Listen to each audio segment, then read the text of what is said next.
Verdades contadas a medias y mentiras contadas como grandes hazañas. Bienvenido a la 14ª temporada de Gritos del Más Allá. Exploraremos las historias más impactantes del mundo de lo paranormal, exponiendo la realidad de las mismas. La verdad está ahí, pero ¿están dispuestos a escucharla? Gritos del más allá, radio, televisión, podcast y más. Gritos del más allá, radio, televisión, podcast y más.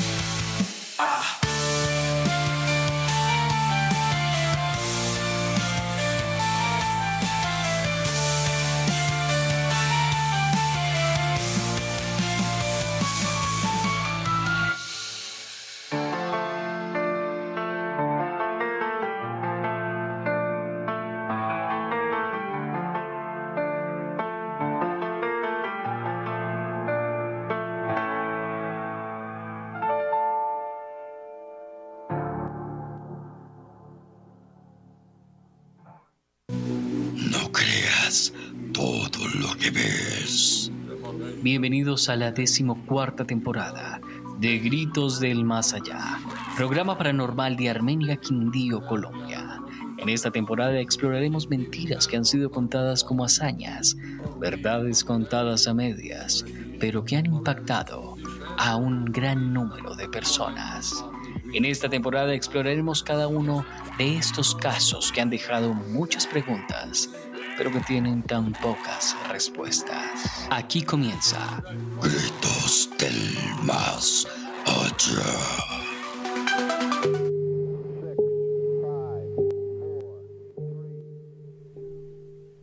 Un cordial saludo para todos aquellos que se conectan a esta hora de la noche en Gritos del Más Allá, programa paranormal de Armenia, Quindío, Colombia. Este espacio para hablar de lo desconocido, para hablar de todo aquello que nos genera tantas preguntas, pero que tiene tan pocas respuestas. Y en este capítulo abordaremos temas muy interesantes, temas enigmáticos, temas que tienen muchas preguntas a lo largo de la historia y quizás temas que han llevado a los hombres a la búsqueda de objetos místicos, milagrosos, objetos que de alguna u otra manera van impregnados por este mundo de lo paranormal. Pero antes de iniciar quiero darle el saludo muy especial a todas las emisoras que permiten que esta señal llegue a sus hogares. Debemos agradecerle a todos aquellos que están ahí en esta alianza de medios como Suldemaida 106.9 FM, Latina Estéreo 98.1 FM, Fusión Radio en las 97.9 FM y a las emisoras internacionales Fusión Radio, Sirius Radio, Radio Poesía, La Descarga Radio, Plus Transmedia Digital, Tano Radio y Ganso TV. A todos ellos, mil y mil gracias por permitirnos llegar a sus hogares. Y hoy quiero también agradecerles a todos aquellos que se conectan a través de los diferentes grupos, a través de las diferentes emisoras. A ustedes que siempre están ahí pendientes a esta buena programación y disfrutan de este mundo de lo paranormal. En este caso también le damos la bienvenida a nuestro compañero Arlex Parra, quien nos acompaña desde el máster. Buenas noches a todos, espero que estén ahí conectadísimos a este encuentro de Gritos del Más Allá, una nueva entrega que nos da esta noche para que ustedes nos acompañen y se informen de todo lo que hay para entregarles en este capítulo. Un capítulo que se apertura, que trae cosas interesantes y bueno, pues aquí estamos para llevarles a ustedes esta nueva conexión, este nuevo portal que se abre a través de las redes sociales, a través de la FM y por supuesto a través de nuestra plataforma principal para que ustedes disfruten desde YouTube, Fusión Radio AXM, para que nos vean, disfruten de lo que hay. En un momento estaremos ya lanzando el en vivo también a través de las redes sociales de nuestro equipo y bueno, espero que ustedes sigan conectados con toda esta información en Gritos del Más Allá. Claro que sí, Arlex. De igual manera saludar a nuestro compañero Jonathan Jair Calderón. Muy buenas noches para todos, bienvenidos al programa. Es un gusto estar de nuevo acá con ustedes y el programa de hoy es súper interesante. También le damos el saludo muy cordial a nuestro compañero Hugo Ernesto Arias, que por temas laborales, al igual que Val, no nos pueden acompañar en este día. Arlex, hay muchos temas con respecto a todos los objetos con poder, objetos místicos, que a lo largo de la historia han generado muchas preguntas e incluso búsquedas incansables por encontrar cada uno de ellos. Se dice que Algunos tenían propiedades milagrosas, otras simplemente daban poder sobre las demás personas. Algunos de estos objetos fueron tema de estudio, tema de abordar diferentes casos, entre ellos algunas histerias colectivas que le daban proporciones irreales a muchos de ellos, o incluso les daban una connotación mucho más grande de lo que realmente eran.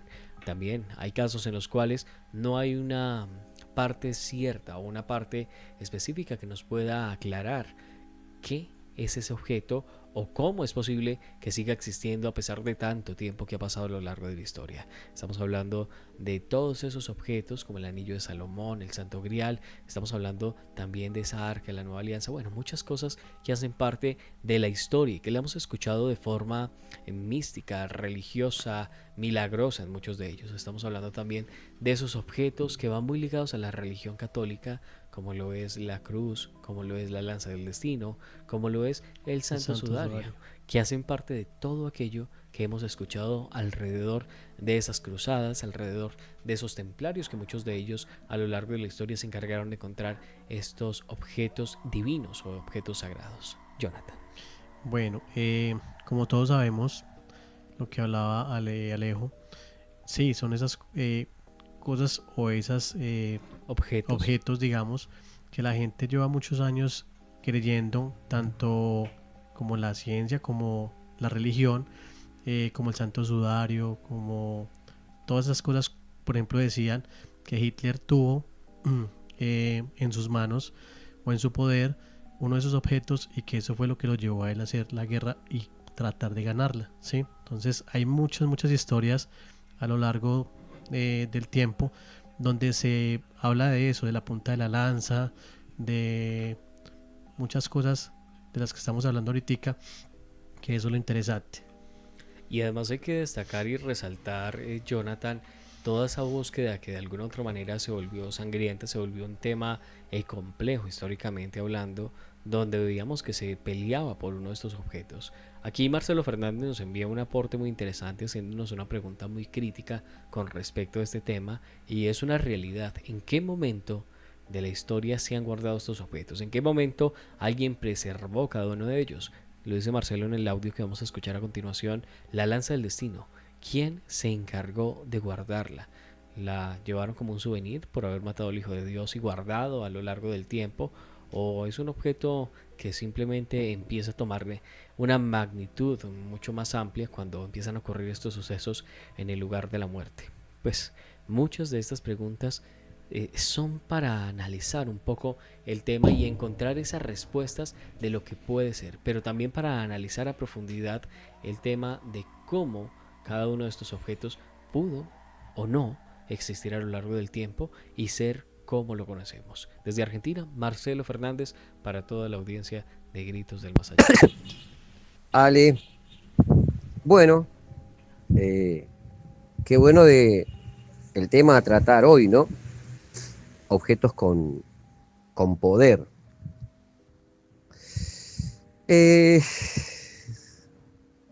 A veces tomamos una palabra con mucha liviandad, ¿no? No le damos el peso a una palabra que debería tener. Y a veces sumamos algún tipo de palabras, ¿no? Hoy por hoy se dice libertad, poder y un montón de palabras más con una simplicidad que sorprende, ¿no? Objetos con poder. Santo Sudario, o la lanza del destino, el anillo de Salomón, ¿no? El hombre de las 1000 mujeres. Pero mi pregunta sería esta, ¿no? Por ejemplo, en el caso del Santo Sudario, ¿no? Que es una pregunta desde la lógica más allá del poder que se le adjudica a un objeto. ¿Quién guardó el sudario de Cristo? A ver, pregunta, ¿no? ¿Quién lo guardó? Jesús al tercer día resucitó, no estuvo más, ¿quién se lo llevó? se lo llevó María, se lo llevó María Magdalena, se lo llevó Pedro, se lo llevó Tomás. ¿Quién se lo llevó? ¿Quién lo conservó durante todo ese tiempo al Santo Sudario? ¿Quién lo conservó? ¿No? Porque siempre se habla del Santo Sudario que está en observación, pero bueno, estaría bueno saber cómo se conservó. Y mi pregunta sobre la lanza del destino es, ¿cómo saben que es la lanza que hirió el costado de Jesús? ¿No? Porque alguien va a decir, no, se hicieron las pruebas de carbono 14 y da el periodo de, está bien, la prueba del carbono 14, también como al pedazo de la cruz donde crucificaron a Jesús, también la observación de carbono 14 da que los trozos de madera de la Santa Cruz dan al periodo de Jesús. Pero los romanos crucificaban miles de personas por año. O sea que cruces en todas las zonas tomadas por los romanos había, pero para hacer dulce, ¿no? Y ni hablar de lanzas pilus, ¿no? Los pilum. ¿Qué hicieron? Que después de que mataron a Jesús, los apóstoles o algunos fue y le dijeron a los soldados romanos, che, dame la lanza que la guardo de souvenir para después venerarla. O sea, hay datos que dan el poder a un objeto,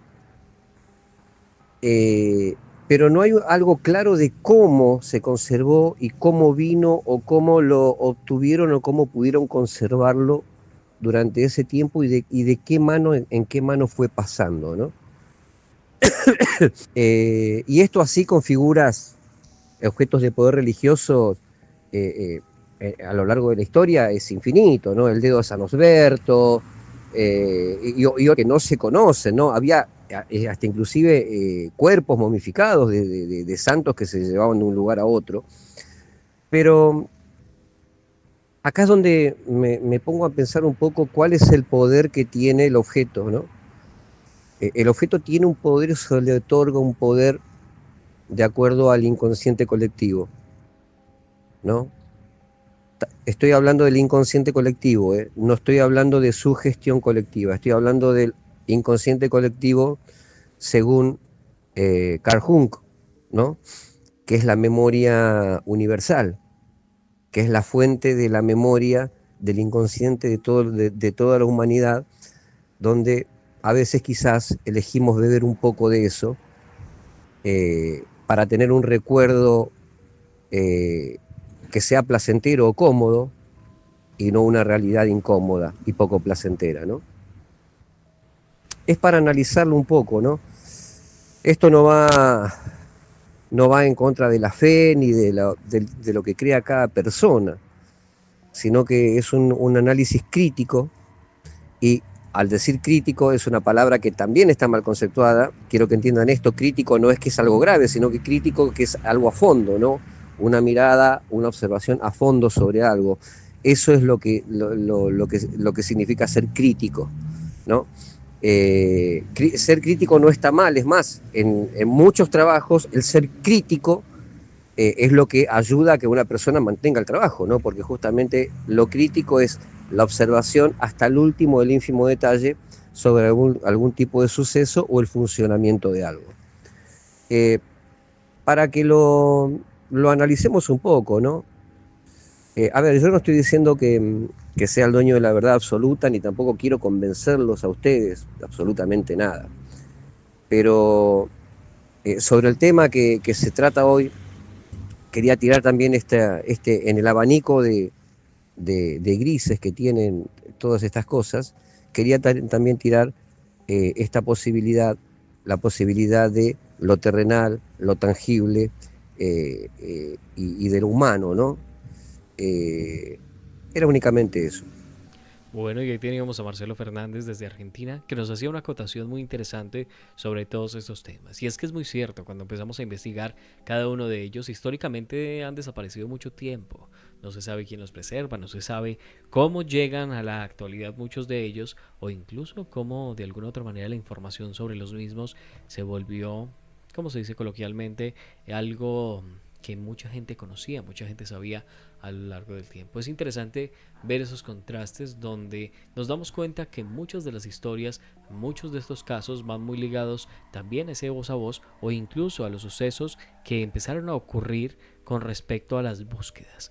¿Cómo se ha enterado la gente de que estos objetos existían? ¿Cómo se ha enterado alguien de que cada uno de esos objetos generaba algo milagroso? El anillo de Salomón es uno de los objetos que es más codiciado, incluso en la actualidad, donde se busca por el poder que puede entregar, se busca por esa forma de ganar no solamente el poder, que ya bien se los decía, sino el reconocimiento. Es un anillo que tiene una importancia que para el rey Salomón era algo muy importante, como bien lo decía, y que hacía parte también de esa forma del gobernar, de esa forma del tener todo ese proceso. Pero entre otros objetos, Jonathan, hay uno que está muy ligado también a ese santo sudario que ya lo habíamos hablado y el por qué ese objeto hace tanto énfasis a lo largo de la historia. Se supone que tenía cualidades de curación, cualidades para que los muertos se levantaran de las tumbas en algunos casos, que claro está, todos ellos van muy ligados a la creencia de la gente en su momento, como bien lo decía Marcelo Fernández,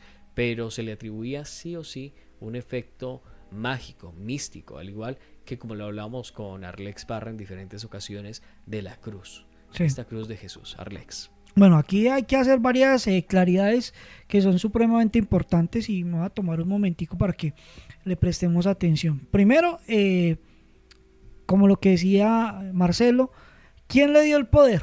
O sea, ¿a dónde y con qué estamos midiendo estos poderes? ¿Sí?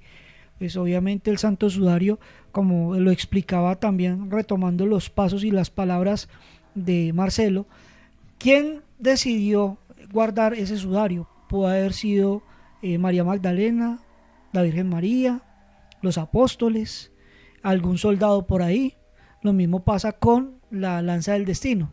De hecho, pues para confirmar que Jesús estaba muerto es que se rompe a Jesús con la lanza del destino, y eso no lo estamos inventando nosotros, ni es un libro apócrifo que lo dijo, no, es algo que está, que sabemos por la historia, y es mirar esos datos también científicos, no, históricos más bien, porque eso no es científico, un dato histórico, donde nosotros nos afianzamos en qué, pues en un libro que existe hace muchas décadas, o años, o milenios, por así decirlo.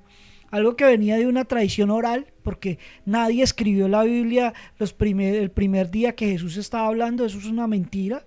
Eso vino a escribirse después y luego a traslaparse y a interpretarse y a escribirse por monjes y digamos que unas secciones de eruditos y de personas que encontraron el camino. Obviamente existen unos pergaminos, pero esos pergaminos no son pergaminos de ese tiempo, son pergaminos de 10, 20 años después. Es como yo conocer a Alejandro y hacer gritos del más allá y en 100 años o en 20 años alguien dice, sí, Alejandro era un muchacho que hacía gritos del más allá y despojaba demonios o liberaba demonios, pero el tema es, ese pelado nunca estuvo al lado de Alejandro, tal vez fue una transmisión oral de alguien que le contó la historia, de alguien que estuvo cercano o que le dijo cómo funcionaba Alejandro, por ejemplo. Para no meter a Jesús en esta camisa 11 horas, porque todo el mundo vuelve al personaje de Jesús, digamos que un circo, y hay que ser un poquito respetuosos con el personaje histórico de Jesús.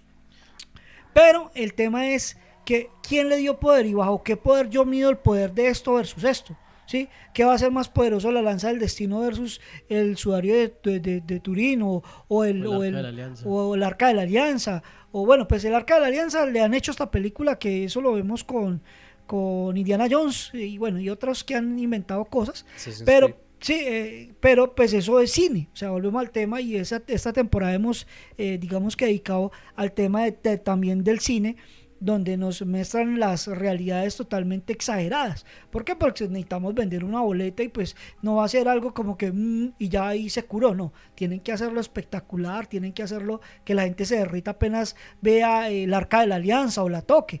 Entonces esos temas son fundamentales para entender el proceso de cómo estamos nosotros potenciando este poder que tienen estas cosas, y no estoy pues yéndome en contra de nada, sino que ¿quién les dijo que eso es poderoso? ¿Sí?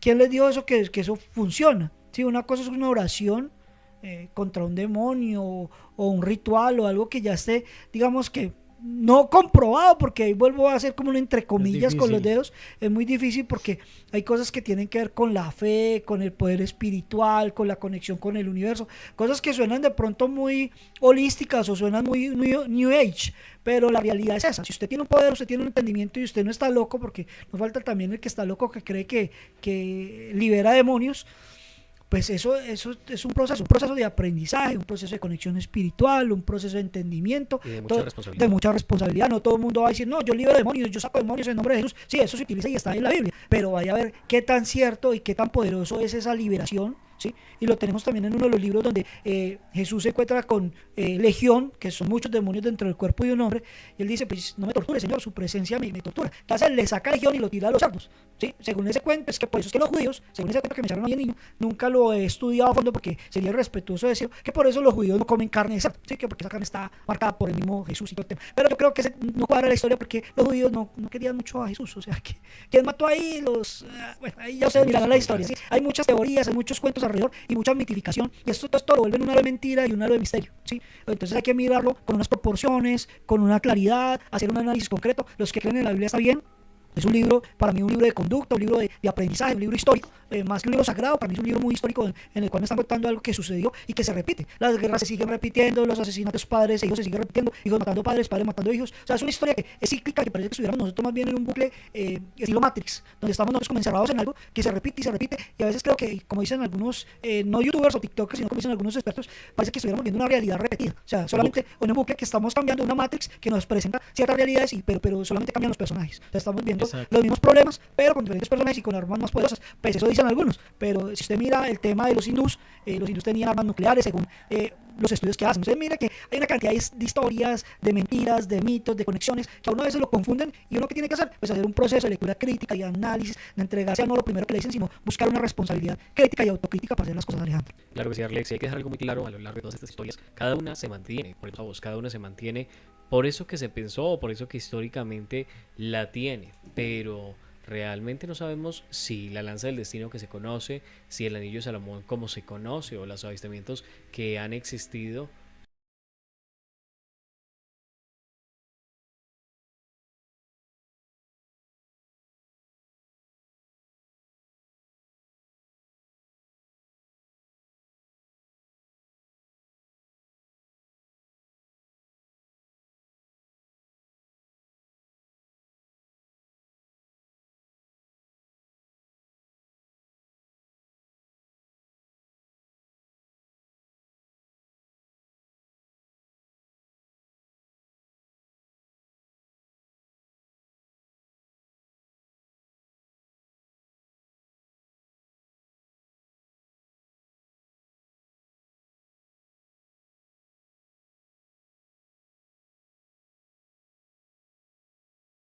son realmente del anillo de Salomón, de la lanza del destino, o simplemente es una réplica que se hace e históricamente se ha vendido utilizando esa histeria colectiva o utilizando esa fe de poder poseer estos objetos, que se les da una connotación de poder o divinos a muchos de ellos, cuando pues realmente darle a un objeto un poder de divinidad, cuando fue un objeto que lo que hizo fue lacerar el costado de Dios, de Jesús, o un objeto con el cual se de alguna u otra manera se envolvió el cuerpo de Dios, pues no tendría una connotación divina, sino que sería una connotación de muerte. Lo mismo que la cruz, que es connotación de muerte. De hecho, es muy curioso, y eso sí hay que, antes de irnos a comerciales, que nos queda un minutico, algo que me parece supremamente curioso, para aquellos que saben, ¿no? Porque pues obviamente sería muy irrespetuoso decir el tema a los que no saben y meterles una mentira, pero los que saben. las ejecuciones que realizaban los romanos, por lo regular, las crucifixiones que conocemos, ellos le rompían las rodillas. ¿Para qué se rompían las rodillas? Para que el peso de su cuerpo, cuando usted está crucificado, pues como usted está colgado, el peso de su cuerpo lo acabara de matar, ¿sí? Porque usted con las rodillas, usted no tiene punto de apoyo, ¿sí? Pues si le quiebran las rodillas. Jesús es el único personaje de lo que cuentan esas historias al cual no se le quebraron las rodillas, porque ya estaba muerto cuando le metieron la lanza del destino en el costado. O sea que son historias que nos cuentan, son relaciones que hay, y bueno, pues hay que tener en cuenta ese tipo de situaciones para que uno esté conectándose con las realidades que nos están presentando, Alejandro. Lastimosamente llegamos a la mitad del programa, sí, y rápido. Con ello vamos a una pequeña pausa comercial, pero hay muchos temas más sobre los cuales hablar, muchos más objetos sobre los cuales ustedes pueden entender un poco más de esa importancia histórica a lo largo de este recorrido. Recuerden, somos Gritos del Más Allá, vamos a una pausa y ya regresamos.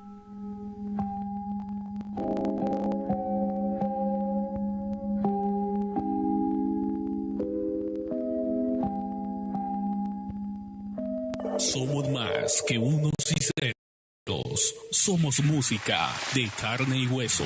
Fusión Radio. Fusión. El cambio climático afecta a nuestra madre tierra. Es tiempo ya de hacer un alto. Cada quien desde su hogar puede marcar la diferencia. Cuidemos la energía eléctrica. Apaga las luces que no utilizas. Cambia los bombillos tradicionales por ahorradores. Aprovecha al máximo la luz solar para evitar el consumo innecesario y excesivo de la energía eléctrica. Desconecta los aparatos que no estés usando. Procura usar pilas recargables.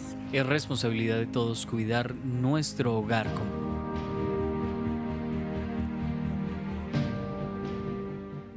Si tiene conocimiento de posibles hechos que afectan la integridad policial, infórmenos a través de la línea 166, marcando desde cualquier parte del territorio nacional. Ciclistas, conductores y peatones, compartimos la vía y nos seguimos haciendo daño. Es necesario. Todos los días son 16 personas que pierden la vida. Vidas que no son una cifra. Mi mamá se llamaba Esther Ramírez Restrepo. La camioneta los tiró a los dos, pero el golpe más fuerte lo recibió mi madre. Eso uno no lo acepta, porque uno no quiere que sus padres mueran tan violentamente. Movernos es parte de lo que somos. Así conocemos, disfrutamos y vivimos. Con todos nuestros sentidos. A menor velocidad. Sin celulares al volante. Hijitos, esto es un compromiso de todos, tanto ciclistas como peatones, conductores, todos caemos en la vida, necesitamos respetar. En bicicleta, en carro, en moto, caminando, que no sea la última vez, salvemos vidas en la vía. Recuerde que la Policía Nacional de Colombia cuenta con líneas telefónicas para que todos los ciudadanos puedan instaurar peticiones, quejas, reclamos o reconocimientos del servicio policial. Comuníquese a nivel nacional al 018-910-112 y en la ciudad de Bogotá al 515-9111 y 515-9112. Yo iba llevando a mi novia para el trabajo. Tenía afán porque no quería que llegara tarde. La velocidad no me permitió reaccionar. La perdí a ella y perdí mi pierna para siempre. Todo ocurrió como tan rápido que se acabó en un instante. Pienso en la vida que hubiésemos podido tener. El exceso de velocidad puede tener consecuencias fatales. Bájale al acelere. La radio con más alcance de la región. Aquí escucharás solo los mejores éxitos, la buena música y el mejor estilo con variedad de sus locutores. Síguenos en todas nuestras redes sociales. En Fusión Radio AXM.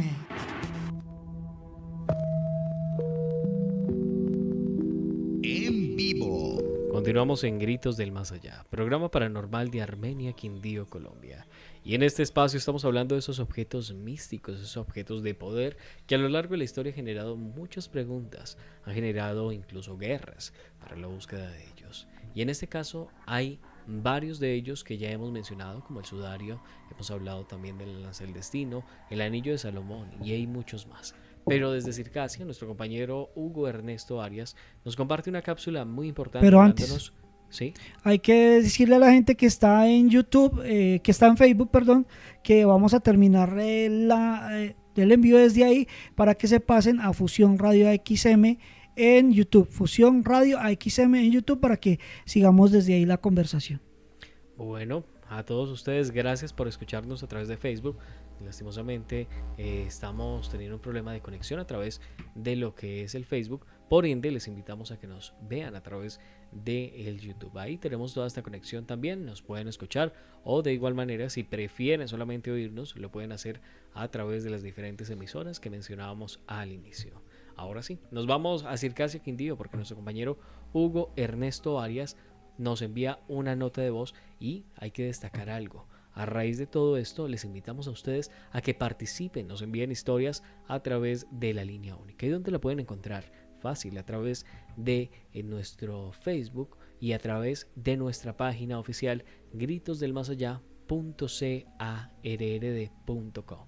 Esa es la línea única, nuestra página oficial donde pueden encontrar todos estos datos. Hugo Ernesto Arias, desde el municipio de Circasia. Cordial saludo, estimados compañeros de Gritos del Más Allá, Alejandro Ledesma, Arles Parra, Jonathan Jair. Muy buenas noches, estimados compañeros. Así es, les vengo a hablar del Arca de la Alianza, o más conocido como el Arca del Pacto. Es un cofre sagrado descrito en la Biblia que se dice que contenía las tablas de piedra de los 10 mandamientos dados a Moisés. Según la tradición, fue construida por los israelitas en el desierto y custodiada en el tabernáculo y luego con el templo de Jerusalén. Su ubicación actual es desconocida, pero existen diversas teorías y leyendas al respecto. Según la descripción bíblica, el arca es un cofre de madera de acacia revestido en oro, con unas dimensiones aproximadas de 11 por 67 por 67 centímetros, según son esas las medidas totales. El contenido, según tiene las tablas de la ley, que se cree que son las tablas del mandamiento, también alegraba la vara de Aarón y una vasija de maná. El simbolismo considerado como la presencia de Dios y el pacto entre Dios e Israel. La importancia de este objeto, o esta misma característica, era centrar en el culto judío su pérdida o destrucción, como ocurrió tras la conquista de Jerusalén por los babilonios. Fue en un evento significativo. Sus ubicaciones especuladas se dicen que se ha puesto varias ubicaciones del arca, incluyendo Etiopía, Jordania y el túnel secreto bajo la explanada de las mezquitas de Jerusalén. El arca, pues acá en nuestra cultura ya popular como tal, el Arca de la Alianza ha sido un objeto de numerosas obras de ficción, incluyendo películas entre Indiana Jones y los cazadores del Arca Perdida. Así sucesivamente, hasta incluso no solamente por estas películas como se ha visto, en la vida real se ha buscado este objeto como una obsesión humana a través de varios personajes de la guerra, entre esos Adolf Hitler, o más bien como miembros de la fuerza nazi, ya que ellos creían que al tener este poder o tener este arca del pacto o de la alianza como tal, este objeto podía darles poder porque se indicaba como objeto de destrucción y gobernación mundial. Fue buscado por mucho tiempo en la parte de la Primera y Segunda Guerra Mundial, aunque el objeto todavía sigue buscándose por otros medios como una fuente de descubrimiento, como un pasatiempo de arqueología. Aún así, el Arca de la Alianza representa ese fuente de poder que puede generar la gente, que es capaz de destruir de todo, civilizaciones, no importando lo que sea, las edades, con tal de buscar ese significativo poder. Lo curioso, compañeros, de esta Arca de la Alianza es que se dice que es un cofre como tal, pero está guardado eso. Pero también se dice, según la parte de la iglesia ortodoxa etíope, es clara al respecto, dice que la reliquia, según la tradición bíblica que contiene las tablas de los 10 mandamientos, se encuentra en la ciudad de Ascún, concretamente en la capilla cercana del templo de Santa María de Sion. Según dice la parte de la iglesia de la parte ortodoxa. Pero estoy aquí relacionando no solamente la parte del cristianismo, sino que también es interesante buscar justamente qué es lo que significaba el Arca de la Alianza en otras religiones. Por ejemplo, lo más común, que es en la parte así de las iglesias, o lo ideal es ir a la otra contraparte, que es la ortodoxa. ¿Qué pasa si, según eso hay un mito, qué pasa si uno tocaba el Arca de la Alianza? Si uno la tocaba sin autorización, usted inmediatamente moría. Según eso está escrito en las crónicas del 15-2, justamente en la parte de Samuel, del 1 al 10. Y según acá con la parte de la Biblia, dice que el arca del testimonio también, o el arca de la alianza, o el arca del pacto, se encuentra también descrita en el Éxodo, en la parte del 25 al 22, está escrita como tal. Pues es muy conocido en esta parte. O sea, Dios creó esto como una fuente de unión y a la misma vez de poder proteger lo que Dios le regaló, como dar los mandamientos para una buena civilización de la humanidad. Y por eso es interesante cómo la gente busca esto por solamente tener un poco de poder. Bueno, y escuchamos a Hugo Ernesto Arias desde el municipio de Circasia. Nos compartía una cápsula hablando del Arca de la Nueva Alianza, el Arca de la Alianza, conocida históricamente por ser ese baúl, ese cofre donde se guardaban estas importantes, o los importantes mandamientos. Es interesante ver el final. Lo que nos dice Hugo Ernesto, fue creada para unir pueblos, para de alguna u otra manera generar esa alianza entre las personas, pero lastimosamente a lo largo de la historia, aquellos que han tratado de buscarlo, desde los templarios, desde la parte de la Segunda Guerra Mundial, pues hemos visto cómo genera mucho más muerte que unión. Esa Arca de la Nueva Alianza es algo histórico, ha tenido connotaciones místicas a lo largo de la historia, donde muchas personas lo que hacían era buscarla para tener ese poder, porque, como bien lo dice, quien tiene el conocimiento tiene el poder en algunos de los casos. El Arca de la Alianza, al final, es una historia real, no lo es. ¿Dónde se encuentra? Muchos especulan que se encuentra en el Vaticano, resguardada en las bóvedas del Vaticano, o en el sótano del Vaticano, como se conoce coloquialmente, pero la realidad es que, a pesar de que no se sabe su paradero, como bien lo dice Hugo, hay varios paraderos en los cuales se dice que probablemente se encuentre, pero ninguno es seguro. Nos damos cuenta de su importancia históricamente. Pero, Jonathan, claro que ¿qué sí, saludos Alejo. tenemos? Por acá nos saluda Valeria Borrero Cortés, dice saludos desde el más allá. Marcelo Fernández dice buenas noches amigos desde Montegrande, Argentina, escuchando y haciendo el aguante. Un saludo para ellos, para Luz Soler, dice buenas noches, excelente programa. Un saludo también para José Fernández Ceballos Loaiza, dice buenas noches. José Ceballos desde Bogotá, lo único real de la iglesia fue Jesús. Porque sí, perdón, porque sí estuvo aquí, para bien o para mal, aquí estuvo, y así son los arbustos de poder. Un saludo también para Calleo 56X, dice presente Alejandro, saludos de parte de los investigadores, de Kio, investigadores paranormales. Es cierto, muchos también se lanzan por el lado de la ciencia. Bueno, aquí dice José Fernández, dice Ofir Soler, buenas noches. Jonathan Games dice hola, buenas noches. Y Alba Lucía García Rodríguez dice buenas noches. Me gusta mucho verlos y escucharlos. Me gusta mucho que cada día traen temas diferentes. Bueno, Alejo, ¿qué quería yo hablar? Referente a lo que dice Marcelo Fernández, yo apoyo la teoría de él. ¿Por qué apoyo la teoría de él?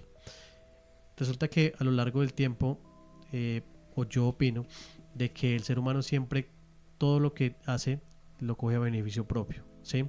Entonces yo soy de las personas que digo, y lo digo acá con todo respeto, yo creo solamente el 10% de lo que dice la Biblia, ¿sí? El otro 90% no lo creo mucho, porque sé que el ser humano ha cambiado muchas cosas, la iglesia, o para beneficio propio, o las mismas personas.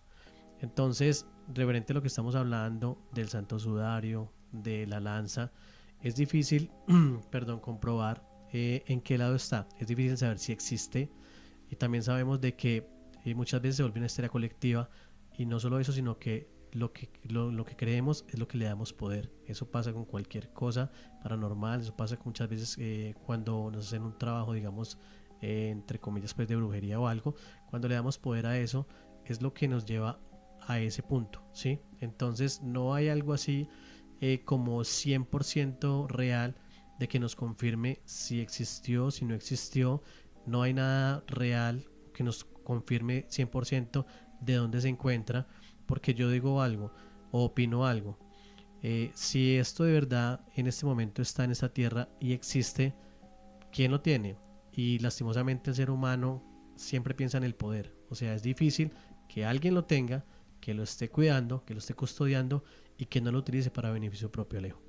Y además de eso hay que destacar que cada una de estas reliquias históricamente han sido perseguidas es por eso, por la búsqueda del poder, por la búsqueda de sobresalir, de controlar a las demás personas de alguna u otra manera. Pero sobre esto, Marcelo Fernández nos envía una acotación sobre esa arca que nos hablaba nuestro querido compañero Hugo Ernesto Arias. Alejandro, chicos, qué bueno lo que acotaron un poco sobre el Arca de la Alianza, ¿no? Las instrucciones de Yahvé para el Arca de la Alianza era que debía ser un cofre de 5 codos de largo por 3 codos de ancho por 3 codos de alto, ¿no? Vendría a ser una medida como de 5 codos, vendría a ser 1,10 m de alto por 70 centímetros, 80 centímetros de alto por 70 u 80 de ancho, ¿no? Esas eran en las medidas que Yahvé le dijo a Moisés, que fabricara el Arca de la Alianza. Que paradójicamente le pide que la tapa sea de oro con 2 querubines, ¿no? O sea, caen de nuevo en la tentación del becerro de oro, ¿no? En poner ostentación en algo que Yahvé no pedía. Bueno, las paradojas que hay a veces en las Santas Escrituras, ¿no? Estos debían ser cargados, te deben tener 3 anillas de cada costado, este cofre, y debían ser cargados por unas varas, que las varas tenían que tener 5 codos. 5 codos vendrían a ser aproximadamente, 4 codos, 3,5 metros, algo por el estilo, con 4 levitas de cada lado, ¿no? Porque los únicos que podían cargar con esas varas de roble la caja, digamos, ¿no? Eran los levitas. El arca de la alianza eran los levitas. Y el arca de la alianza tenía un poder simbólico para el pueblo israelí. Para los israelíes tenía una carga simbólica del poder, porque ahí dentro se guardaba la Torá, el Talmud, y los más de 300 conceptos y la creencia judía. Es más, en cada batalla que se libraba en nombre de Yahvé y del pueblo libre israelí, el arca debía ir adelante. O sea, el arca tenía que ser el estandarte, llevada por los levitas, y toda tropa debía estar a una distancia de 250 codos atrás del arca. No podían ir junto con el arca. El arca tenía que ir 250 codos adelante de las tropas. Las tropas tenían que ir bastante más atrás. La batalla más renombrada donde se usa el arca es la toma de Jericó, ¿no? La batalla de Jericó es donde sobresale de todas las batallas que tuvieron la participación del arca. Ahora, con el tiempo, se le fue adjudicando poderes, ¿no? Porque evidentemente los judíos fueron conquistando territorio, matando todo lo que se cruzaba delante de ellos, porque Dios le había prometido que esa era su casa, a donde iban era la casa de ellos, ¿no? Por ende, cuando ganaban una batalla tenían que matar mujeres, niños, ancianos y hasta los animales, porque Yahvé lo mandaba, porque Dios le había prometido eso, ¿no? Con el arca por delante, ¿no? Por eso es que después se fue potenciando y el imaginario, ¿no? El imaginario colectivo, acá vuelvo a decir, ¿no? El inconsciente colectivo, según Carl Jung, de la memoria universal, de repente terminó potenciando esos poderes a que si el arca era tocada por alguien que no debía ser, iba a prenderse fuego, le iba a caer un rayo. ¿Pero por qué? Porque los levitas eran los autorizados a poder transportarla, sacarla del Santo Santorum, donde era que se guardaba, ¿no? Transportarla e ingresarla de nuevo. Y después el que podía abrir el arca era, obviamente, Moisés en aquella época, ¿no?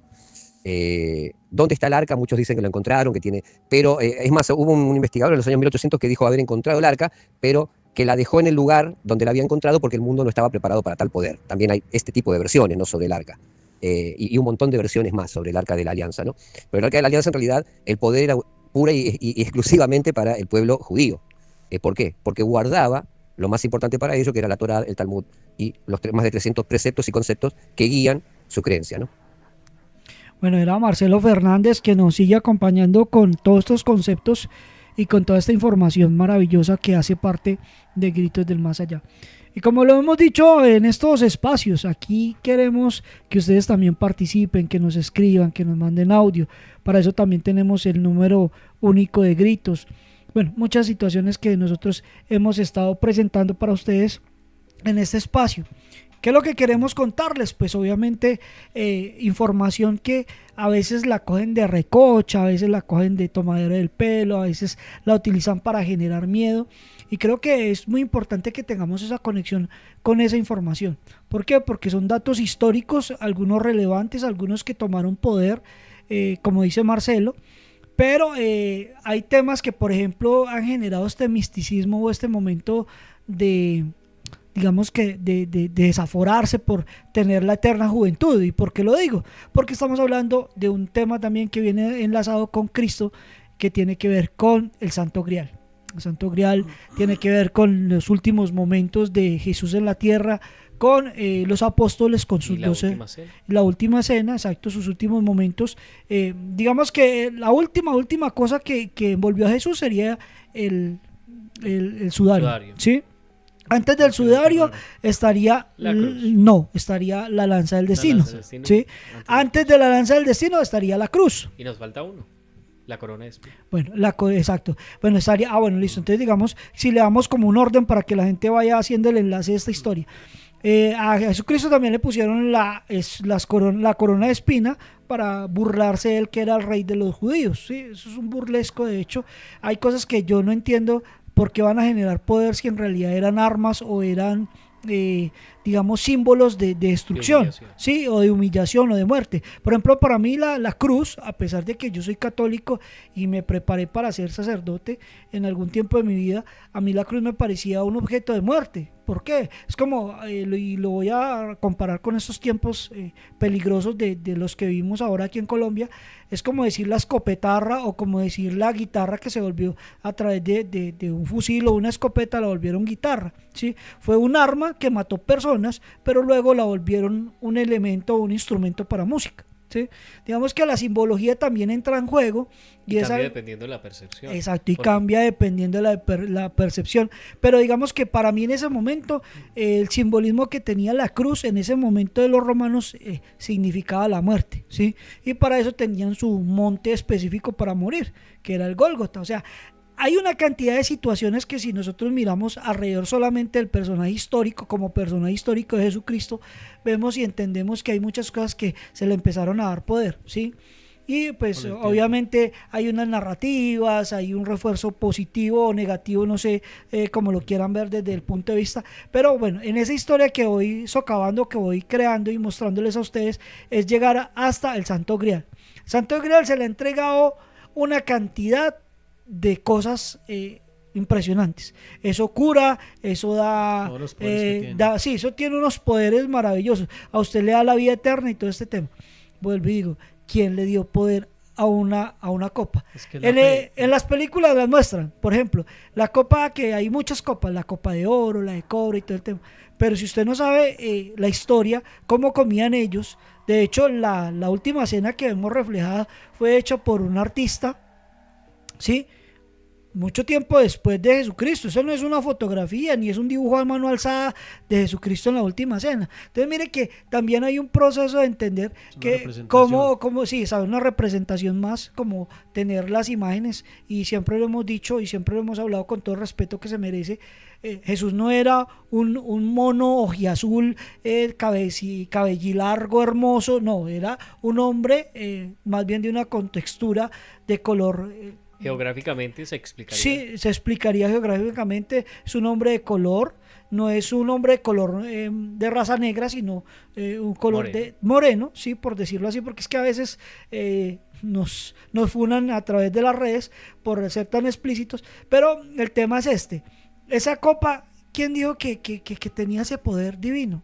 O sea, sabemos que dentro de las historias Jesús convirtió el agua en vino. Sí, en las fiestas de Canaán, en un matrimonio. Copa se dice que es el cuerpo y la sangre de Cristo. Claro, pues digamos que ahí salió un rito católico, donde está el cuerpo y la sangre de Cristo. El pan representa el cuerpo y el vino representa la sangre, sí, pero volvemos a lo mismo, volvemos al tema de simbología. ¿Sí, Alejandro? Entonces mire que todo este tema del Santo Grial, que es un cáliz consagrado a la última cena, ¿sí? Otorga vida eterna, salvación a aquellos que lo poseen, ¿sí? Entonces, si nosotros podemos entender esto, el Santo Grial lo mencionan por primera vez en el poema de Perceval de Chetrin de Troyes en el siglo VII, o sea que apenas lo vinieron a nombrar siglo VII después de Cristo. O sea, son 7 siglos o 700 años, ¿sí? Donde ya Cristo no está, y estamos ya a 20 siglos, estamos en 2000 años, o sea, ¿dónde están todas esas cosas? Y hay una cosa también que acaba de esbozar esto para cerrar la intervención mía ahorita, es, en el Vaticano hay una biblioteca donde tienen, digamos que, recogido el conocimiento del mundo, si no estoy mal. Porque, ¿Una de Alejandría? Sí, una biblioteca de Alejandría, pero muy privada para ellos, donde está toda la información, los libros apócrifos, las cosas que no deben salir a la luz porque tumbaría muchas religiones, entre esos la misma del cristianismo, y no es un dato conspiranoico, es un dato de simplemente histórico, donde hay gente que sabe que ahí hay unos libros importantes que nunca van a salir al estudio público. Entonces, ahí hay que aseverar que hay una información que se nos ha ocultado y hay una información que debemos recabar de ciertas, o por lo menos ir armando ese rompecabezas de ciertos aspectos que nos están dando, Alejandro. Arlex, lastimosamente el tiempo, como siempre nos da, hay muchas cosas para las cuales hablar, hay muchos temas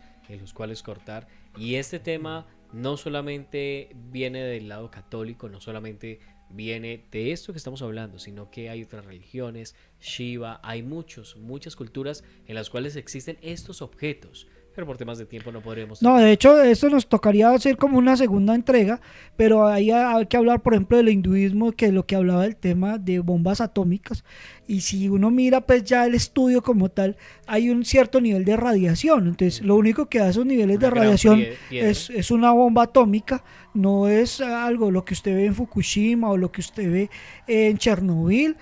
Hay en partes de la India donde todavía hay ese sistema de energía condensada en el tiempo, porque ese tipo de desastres, y ellos hablan de combates y hablan de naves voladoras, o sea, el hinduismo tiene algo muy interesante también que raya entre la ficción, lo mitológico, el mito y leyenda, y la religión, obviamente. Entonces es muy interesante, Alejandro.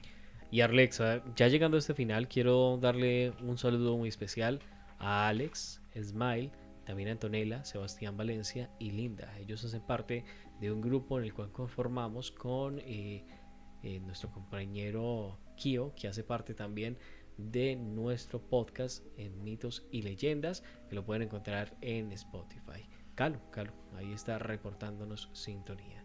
Muchos temas. Alejo, le hago un paréntesis, qué pena ahí. Vea, si nos vamos al lado científico, Alejo y Arlex, dicen que Jesús tuvo hijos con María Magdalena y que el Santo Grial es la mujer. Dicen que todavía está viva la última mujer que viene del linaje de Jesús.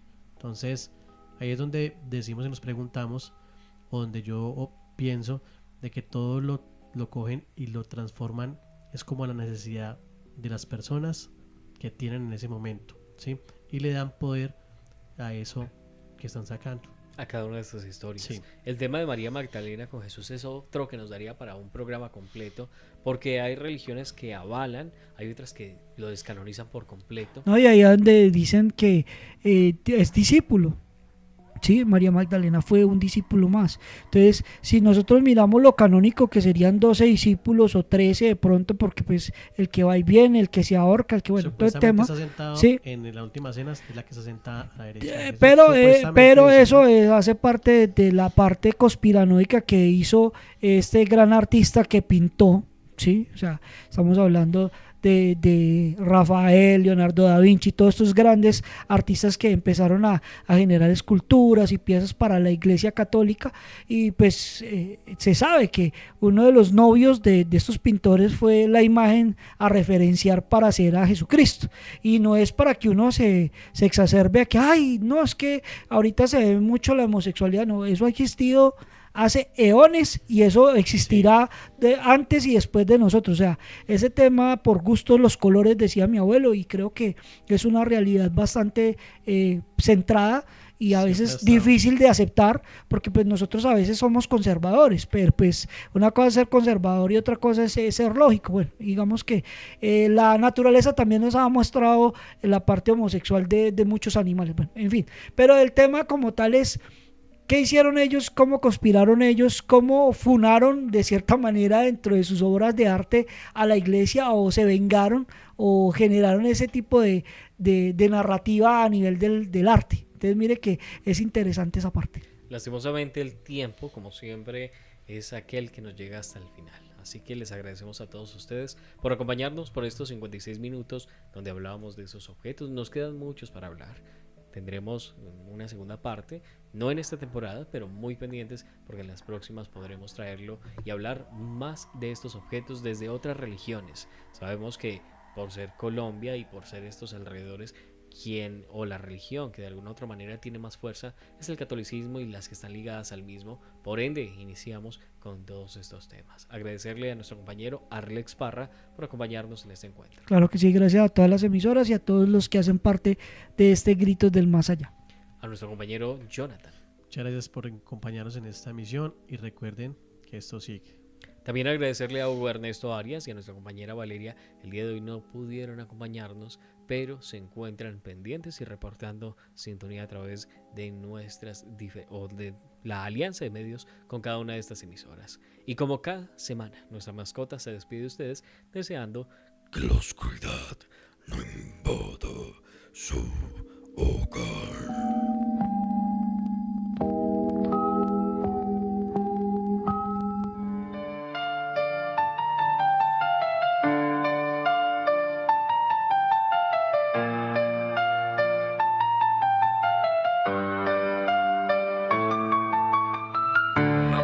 Todo lo que ves. Hay verdades contadas a medias y mentiras contadas como grandes hazañas. Bienvenido a la 14ª temporada de Gritos del Más Allá.